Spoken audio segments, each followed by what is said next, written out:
जय हिंद दोस्तों। मैं डॉक्टर एन डी किरसान, अध्यक्ष गोंदिया जिला कांग्रेस कमेटी। दोस्तों, आज हम बात करेंगे बेरोजगारी पर, ये बढ़ती हुई अनएम्प्लॉयमेंट पर। ये अनएम्प्लॉयमेंट और या तो बेरोजगारी दिन ब दिन बढ़ते जा रही है। अगर हम सरकारी क्षेत्र में नौकरियों का हिसाब किया जाए तो एक केंद्र सरकार में जो नौकरियां 2014 में थी, 47 लाख लोग सरकारी कर्मचारी थे। अभी सरकारी कर्मचारी 2019 में हो गए 38 लाख, तो उसमें 9 लाख कम हो गए। 9 लाख कम हुए और पहले की जो वैकेंसीज थी ये सरकारी क्षेत्र में, ये थी 7 लाख, टोटल हो गई 16 लाख। 16 लाख वैकेंसी होने के बावजूद सरकार ने ये पद भरे नहीं है, क्योंकि प्राइवेटाइजेशन काफ़ी क्षेत्र में चल रहा है। ये प्राइवेटाइजेशन की वजह से ये नौकरियां जो है सरकारी क्षेत्र में कम होती दिखाई दे रही है। अभी रेलवे में 2014 में 15 लाख कर्मचारी थे, 2020 में 13 लाख हो गए, तो 2 लाख सरकार को भरने चाहिए थे। लेकिन सरकार ने क्या किया, मोदी सरकार ने 150 रेलवे रूट्स प्राइवेटाइज कर दिया, 50 रेलवे स्टेशन प्राइवेटाइज कर दिया। तो ये जो 2 लाख नौकरियां क्रिएट हुई थी वो चली गई, ये प्राइवेटाइजेशन की वजह से वो भी मिलने वाली नहीं है। डिफेंस सेक्टर में 2014 में 14,44,000 नौकरियां थी और 2 लाख पद रिक्त थे। लेकिन डिफेंस सेक्टर में भी ये सरकार प्राइवेटाइजेशन करना चाहती है, शेयर्स बेचना चाहती है, इसलिए वो भी जो पद वहाँ पर रिक्त हुए वो भी सरकार भरने वाली नहीं है। बैंकिंग क्षेत्र में जो 2014 में 27 राष्ट्रीयकृत बैंक थी, 2019 में 19 हुई और अभी 2020 में जो राष्ट्रीयकृत बैंक है सिर्फ 12 बची, क्योंकि मर्जर के बाद में ये 10 राष्ट्रीयकृत बैंक मर्ज करके 4 बैंक में उसको परिवर्तित किया गया, इसलिए अभी 12 ही बची है। इस 12 में से भी सरकार अभी 4 बेचने वाली है। 4 बैंक जो बेचने वाली है पूरी तरह से वो है पंजाब एंड सिंध बैंक, उसका bank of Maharashtra, UCO bank, IDI bank. ये प्राइवेट क्षेत्र को सरकार देने वाली है। तो बैंकिंग क्षेत्र में जो कर्मचारी 13,50,000 जो है और 2.5 लाख वैकेंसीज है, तो और 2.5 लाख लोग हर साल बैंकिंग क्षेत्र से रिटायर होते, तो हर साल सरकार को पद भरने थे 3.5 लाख। लेकिन अभी प्राइवेटाइजेशन हो गया, बैंकों का मर्जर हो गया, मर्जर होने से प्राइवेटाइजेशन करने से हर साल जो 3.5 लाख नौकरियां सरकार ने इस बैंकिंग क्षेत्र में देनी चाहिए थी वो सरकार अब आपको देगी नहीं, आपको उससे वंचित रखा जाएगा। अभी ये जो वैकेंसीज है इसके बारे में और भी ज़्यादा अगर हमको बता दे तो क्लास 3 के लिए स्टाफ सिलेक्शन कमीशन होता है, स्टाफ सिलेक्शन कमीशन की तरफ से ये पद भरे जाते हैं।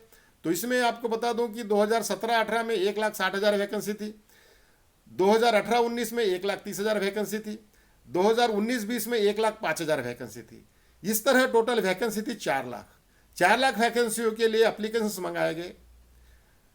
आवेदन के माध्यम से करोड़ों रुपया सरकार ने इन अनएम्प्लॉयड युवक है उनसे लिया और नौकरियां दी सिर्फ 19,520।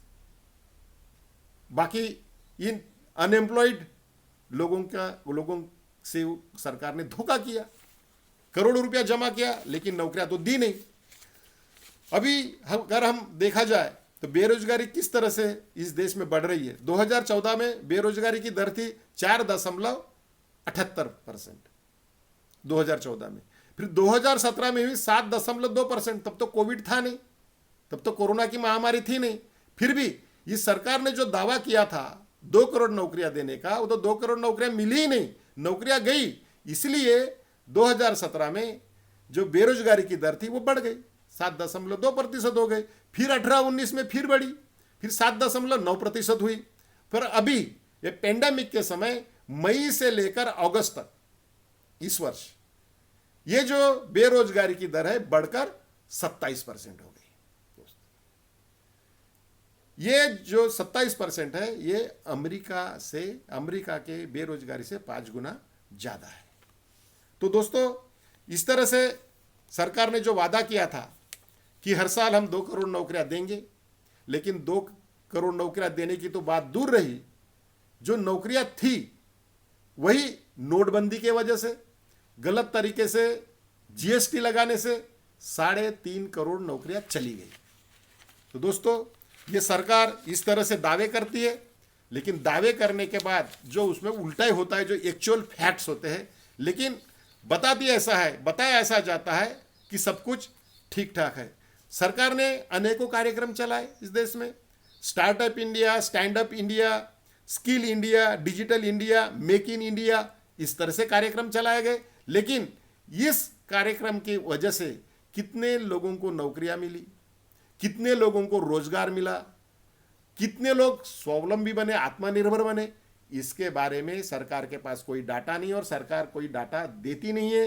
ये सब startup India, stand up India, skill India में करोड़ों रुपया सरकार ने बर्बाद किया, लेकिन उससे कुछ हासिल हुआ नहीं। इस तरह से यह प्रोग्राम सब फेल हो गए। इसके बावजूद अभी कोरोना महामारी के समय जब ये मजदूरों का पलायन हुआ, उस समय करीब करीब 14 करोड़ नौकरियां गई थी। 14 करोड़ नौकरियां गई थी। अनऑर्गेनाइज सेक्टर की बात मैं कर रहा हूं। अनऑर्गेनाइज सेक्टर में ये 14 करोड़ नौकरियां गई, लेकिन इसमें से कुछ नौकरियां वापस आ गई, कुछ वापस आ गई। 9 करोड़ कभी कभी वापस आई। तो ये जो वापस आई नौकरियां आई, किसके वजह से आई? मनरेगा के काम शुरू हुए, वहां पे एंगेज हुए लोग। उसके बावजूद खेती के काम शुरू हुए, खेती बाड़ी में जो लोग काम करते हैं, अभी खेती का सीजन चल रहा है, तो उसमें कुछ लोग एम्प्लॉय हो गए।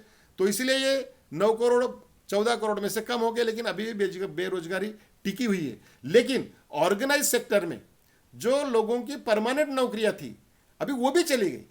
जो परमानेंट नौकरियां थी, उसमें से अप्रैल महीने में अप्रैल 2020 में 1 करोड़ 77 लाख नौकरियां जो ऑर्गेनाइज सेक्टर में जो परमानेंट नौकरियां थी वो चली गई। उसके बाद में मई में 1 लाख नौकरियां गई, और जून में 39 लाख नौकरियां आई वापस फिर से उनको नौकरी मिली। लेकिन फिर जुलाई में 50 लाख नौकरियां गई। इस तरह से 1 करोड़ 90 लाख नौकरियां चली गई। अब सोचिए, और ये सरकार इसके बारे में कुछ बोलती नहीं। अगर सवाल पूछे तो उसके जवाब देते नहीं है, ट्रोल करते हैं। तो इस तरह दोस्तों, ये सरकार इस बेरोजगारी दूर करने के बारे में, जो लोग बेरोजगार हुए उनको रोजगार देने के बारे में, उनको नौकरियां देने के बारे में ये सरकार गंभीर नहीं है, कोई भी मुद्दा उठाती नहीं है। और इसके बारे में न टेलीविजन माध्यम पे चर्चा होती है, या ना तो आपके प्रिंट मीडिया में चर्चा होती है। चर्चा किसकी होती है? सुशांत सिंह राजपूत की चर्चा होती है, पाकिस्तान हिंदुस्तान की चर्चा होती है। जो बेवजह से जो चर्चा नहीं होनी चाहिए थी वो चर्चाएं होती है, और जो बेसिक मुद्दे हैं कि देश के सामने जो बेसिक समस्या है उस पे से ध्यान हटाया जाता है, पर्पजली हटाया जाता है दोस्तों। तो इसलिए हमको ये बताने की जरूरत है और जागरूक रहने की जरूरत है। धन्यवाद।